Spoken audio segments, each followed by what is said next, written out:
Come here, son, nephew, young man. Let me holler at you. I talk about tools and things that men need to get jobs done on this channel.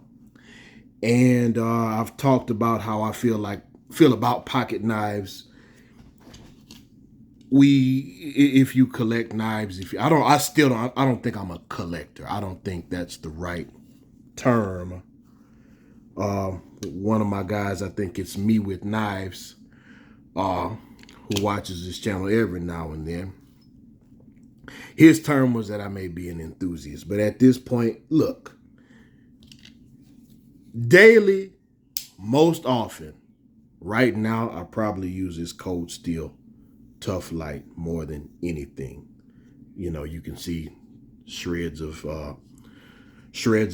boxes and stuff left over. And as far as me and what I call let's see, if I'ma have to carve a critter, whether that critter has 4 legs or however many legs that it has, I need it to be razor sharp. I like the warranties on these. I've settled on the Benchmade Adamas full size, just for reference's sake.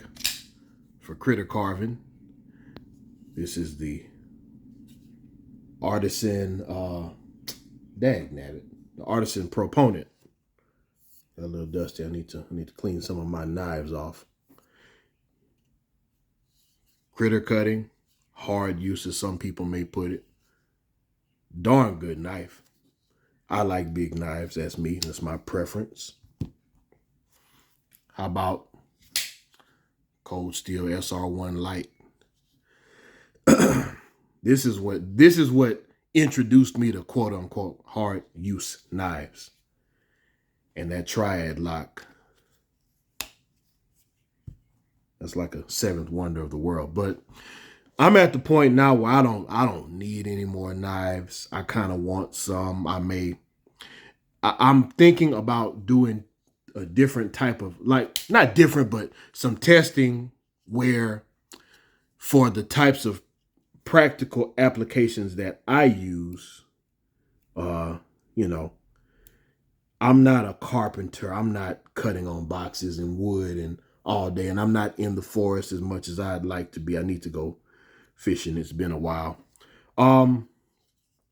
My use for a high-end knife might be a little bit different, and this is probably not what you would call high-end, but if I had a situation where my Granny 17 and my Granny 26 went dry on me, my power tools, read between the lines, I still work a day job where I don't know how they'd see about me or feel about me talking about pew-pews.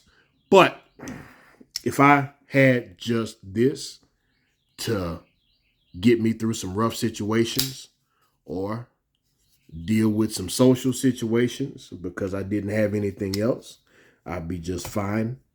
Equally, I feel the same way if I were in the wilderness or in a camping situation or out hunting and I had to stay longer than I wanted to. Same here with this guy.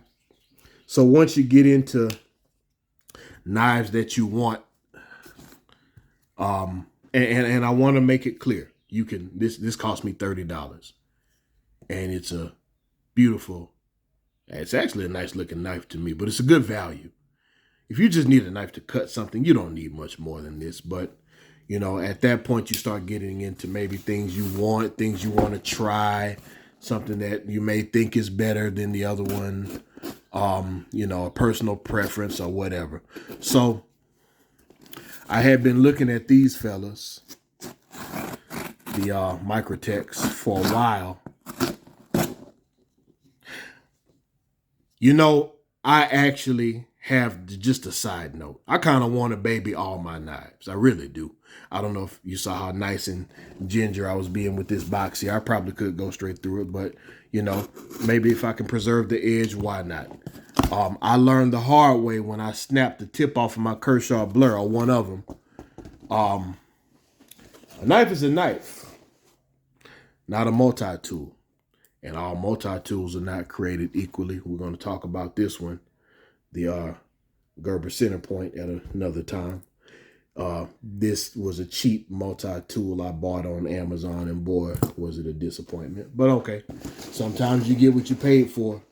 I think with these two, I got what I paid for. This was $9. This is $100. I got dust bunnies on it or something. What the hell is that? It's been in a backpack, in a Carhartt backpack, so I don't know what that is. But anyway, I finally got my hands on a Microtech. I think that's an eagle claw, not a chicken foot, but there was another guy, another YouTuber, who was saying that this is a chicken's foot. But this is a Microtech Socom Elite. Every time I saw these, they were sold out. Now, I would have liked the Tanto version. Let's see what's in here.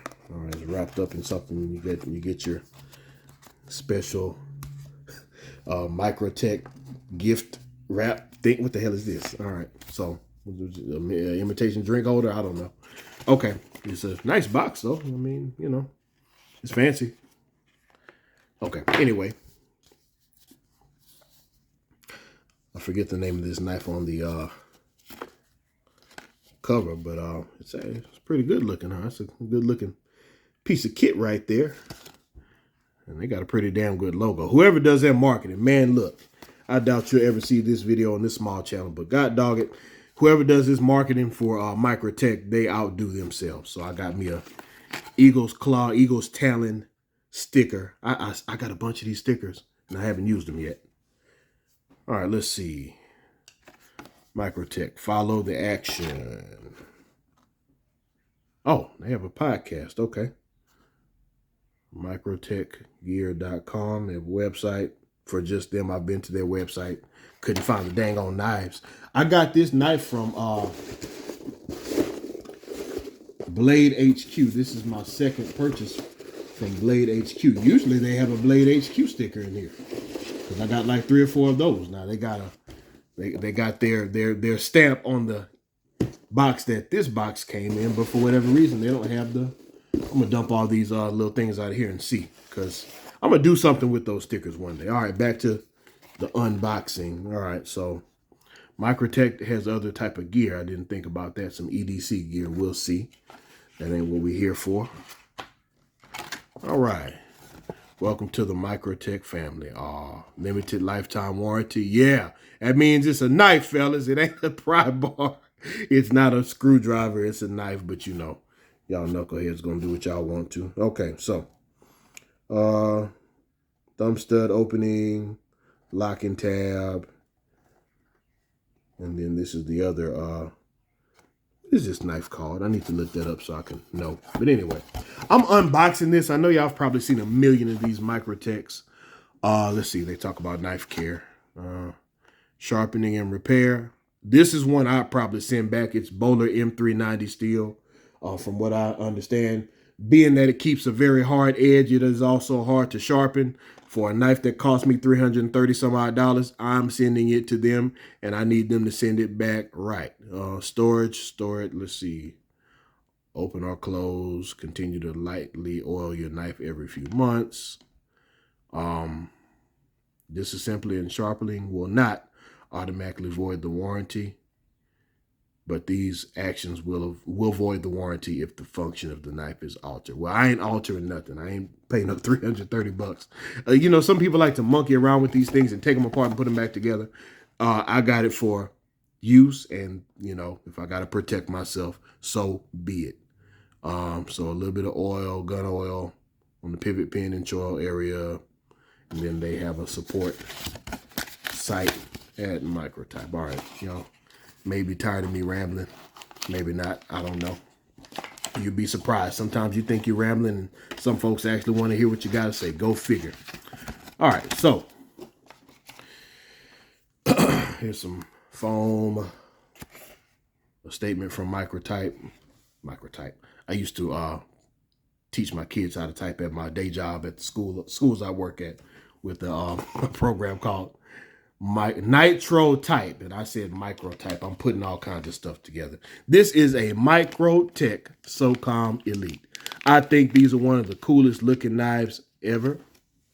Sharp edge and inspected by some person who I'm probably sure is a wonderful guy, but I can't read your initials, buddy. But all right. So I saw these. I heard about them. I read about them. Boy, that inlay feels good and grippy. This is smaller than what you might think, too. Now, I couldn't find any of these. That's nice. I couldn't find any of these anywhere. So some people are against that. That's a heavy blade. This blade is top heavy. That's kind of why it fires like that.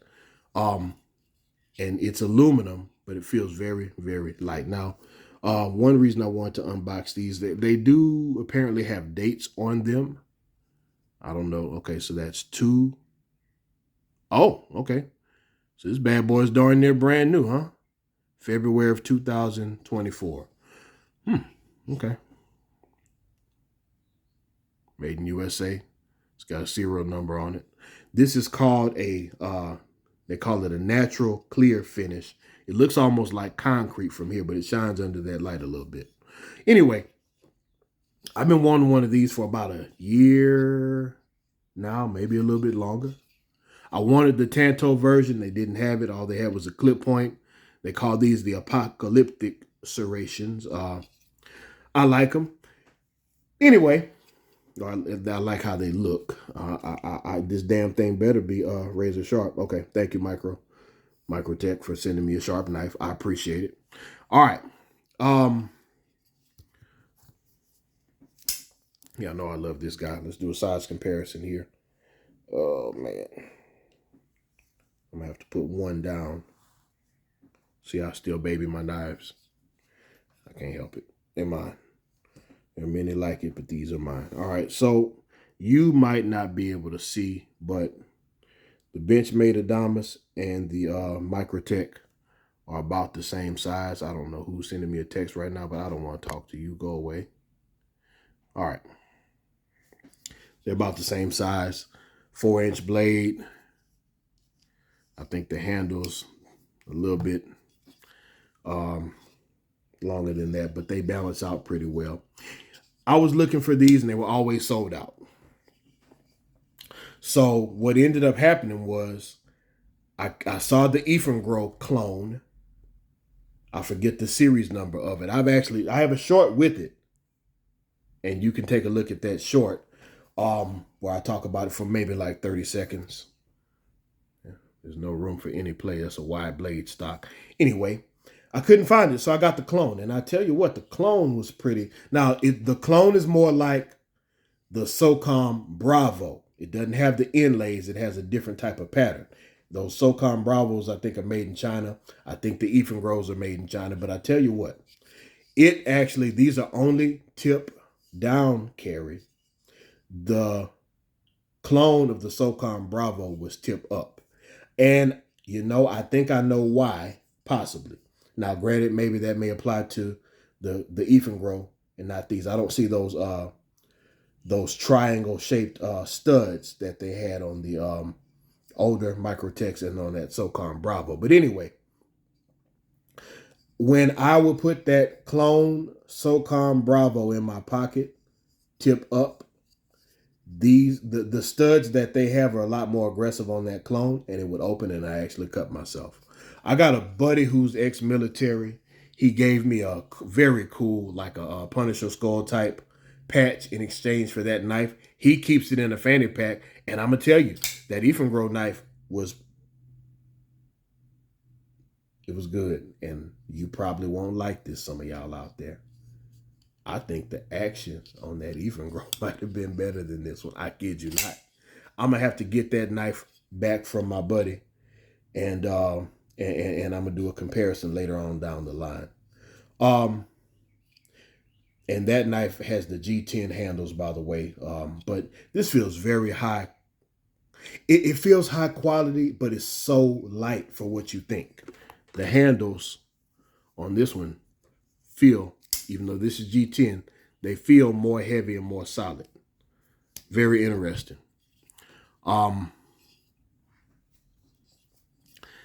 it's not a very wide blade, at least it doesn't look that way.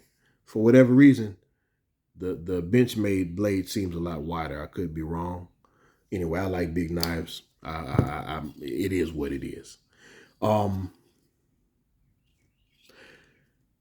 These inlays, I don't know offhand what the material is called, but I like them. I always did, as far as that clone Socom Bravo, I did like the ergonomics. This knife is the handles. They're very, you can tell what this knife is made for. It puts you in a fencing position automatically, and if you flip it, there is a glass breaker here. I don't have a glass breaker on my Benchmade. Go figure. And then I know you've heard other people talk about it, but the lanyard hole, since you have to carry tip down, the lanyard hole ends up in your pocket where you can't reach your lanyard unless you got a really long lanyard. I have not seen other Microtech Socom Elites where the body of the knife is this gray color. Maybe this is what they also mean by the natural and clear color. So I don't know if I got something that other people may not have seen, or maybe you've seen a whole bunch of them and I'm behind, but I'm happy to have one. I got this from Blade HQ. It's my third purchase from them. They gave me some more bonus points or whatever types of points. So I may buy some more things from them in the future. I'm glad they went back to traditional screws. This is a Kershaw knife tool, so it's got different T size adapters, and then it's got, you know, the same thing as what these Allen head keys would have. As a matter of fact, I think I got some 6-pronged Allen keys too, but either way, I got something to get the job done. I don't know what I can really say about these that you hadn't seen already or heard already from the other videos, but this feels like, it feels like a machine part more so than this smooth G10. It feels like, I don't know. I'm not going to say it's better. I'm not going to say it's a better feel per se. I think my hands grip this knife a little bit better. This Benchmade Adamas, because it's wider. I wear a large/extra large glove. I think I might carry this tonight. Might let it ride with me tonight and see. This grips well with gloves. So does this one. Didn't get to carry this very much because the clip was so tight, but I'm pretty sure it would as well. I usually carry this one offhand, and I've had this one on my right side. I'll let this one ride with me. I can't see why it would fail on me. I cannot. I don't think it's rocking from side to side any. And for what I paid for it, it better not. This is officially the most expensive knife I've bought. I got this one from knifeworks.com. He's got $289 or something like that listed, but once you put it in the cart, it was like $269. Don't quote me on that. But I only paid about $260 plus tax for this one. $330 plus tax for this fella. It's beautiful to look at. I don't know if I need to carry this or collect it. Somebody, y'all tell me what y'all think. I don't, from what I understand, because these only come in runs, some people collect them, they resell them, and they keep their value. I think that's a cool thing to think about. And FYI, those inlays are not on both sides. The clip seems kind of tight, but I think it should be okay. I wonder how it's going to feel since it seems to be a little bit lighter than my Benchmade. I think I'm going to put a little bit of oil in here. Just a little bit. It feels dry. But it responds. It does what it's supposed to do. Thus far, without me oiling it, it is not as smooth and gentle as this Benchmade. You know, I have 2 of these if you've been watching my channel. So, you know, I like that LifeSharp program. I know what I'm getting with this, and I know if something happens to it, I can send it back. I've already done that. I've heard these folks may not have the best customer service. We'll see. But thus far, just initial impression, I am pleased. Again, I'm at the point where I didn't really need this. I just kind of wanted it just to see what all the hype is about. Because of the way I use knives, this may not see hard use until something's wrong. These types of knives that you see on this table, for me, they're knives I hope I never have to use, if that makes sense to you. Whereas when it comes to cutting some cardboard and some junk and who knows what else, this is probably going to be it. I'm going to put a link in the comments if you're interested in getting one of these. They had a plain Tanto version, a plain clip point, a few different finish variations, and then there was also a plain clip point with no serrations as well. And they had a fully serrated Tanto. So I think it's a good buy. We're going to see. I'll talk to you. I'll be back. I'll recap. You know, I'll talk about it some more later in the future. But, you know, it's another knife to add to the collection. I can't say I'm as excited as when I first got these. But it's something different. It's something new. I'll give you a review video later on. So there'll be a link if you want to purchase one of these. Any comments, any questions are welcome. And as always, never lose the will to win, never lose the will to survive.